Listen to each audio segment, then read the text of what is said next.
Billy the goat opened one eye. Sun, he opened the other eye. More sun. Billy blinked. Why was he lying on something warm? He wiggled his tail. He kicked his legs. This wasn't grass. It smelled funny, like food. Billy stood up, wobbly. Everything looked huge. Giant metal legs towered over him. A giant metal dome loomed above. What was this place? He shook his head, his bell jingling. This was one strange field. Billy took a tentative step. The ground felt hot and bumpy. He took another step. He felt something hard and round under his hoof. He nudged it with his nose. A giant bean bounced away. What in the world was going on? Sniff, sniff. The air smelled amazing, spicy and warm. Billy loved the smell of hay. But this smell, it made his mouth water. He took a big sniff. Achoo! The spices tickled his nose. He shook his head, sneezing. Billy looked around. Food everywhere. He saw giant bowls piled high with colourful stuff, red stuff, green stuff, brown stuff. It all looked so yummy. He took a cautious step towards a bowl.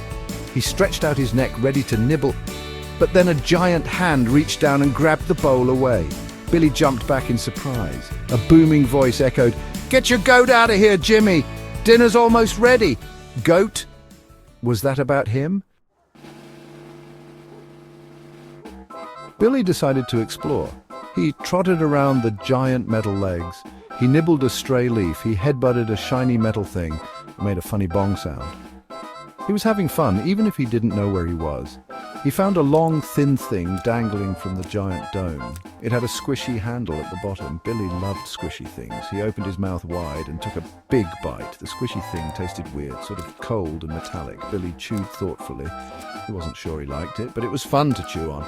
He pulled back, stretching the long, thin thing. This place was full of surprises. Suddenly, the giant dome lifted up. A wave of heat and that amazing smell washed over Billy. He closed his eyes, taking it all in. He had to try that yummy-smelling stuff. He opened his eyes and took a closer look. Underneath the dome was food! Lots and lots of food. It was piled high on a giant plate, and it smelled even better up close. This was the source of that heavenly aroma. Billy took a deep breath, and then he jumped. He landed right on top of the food mountain. He took a bite. It was the tastiest thing he'd ever eaten. He munched happily, finally understanding. This wasn't a weird field. It was a giant goat buffet, and he was the guest of honor.